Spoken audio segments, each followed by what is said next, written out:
Hello, welcome to SMR channel అండి. ఇది రాగి సంగటి చేయాలనుకుంటున్నాను ఈరోజు. రాత్రి మిగిలిపోయిన అన్నంతో కూడా చేసుకోవచ్చు, బియ్యంతో కూడా చేసుకోవచ్చు. ఇది ఎగ్ పులుసు, అందులోకి ఎగ్ పులుసు తాళింపు వేసాను. ఆనియన్, పచ్చిమిరపకాయలు తాళింపు వేసి, కరివేపాకు వేసి, కొంచెం మసాలా ఉంటే అది వేసి, టమాటాలు వేసి, తర్వాత ఉప్పు కారం పసుపు వేసి, మసాలా ఉంటే అది వేసి వేగాక ఎగ్ పగలగొట్టి వేయాలండి. అది క్లిప్ మిస్ అయింది.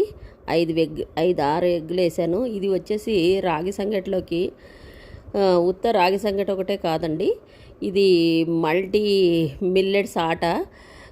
1 కేజీ రాగులు, 1 కేజీ సద్దలు, 2 కేజీల జొన్నలు కలిపి వేయించుకొచ్చిన జిన్నా పట్టించుకొచ్చిన పిండి అండి. అది మర పట్టించుకొచ్చిన పిండి. అది మిల్లెట్స్ ఆట అని చెప్పొచ్చు. దాన్ని గంజి చేసుకోవచ్చు, ముద్ద చేసుకోవచ్చు, రొట్టె చేసుకోవచ్చు. నల్లగా అనిపిస్తే గిన ఒక రవ్వ, ఒక హాఫ్ గ్లాస్ బియ్యం కూడా వేసుకోవచ్చు. వద్దు, హెల్త్ పర్పస్ అంటే అవసరం లేదు, ఇది నెససరీ ఏం కాదు, అవసరం లేదు. ఇది నేను స్టాండ్ పెట్టుకోకుండా చేశానండి.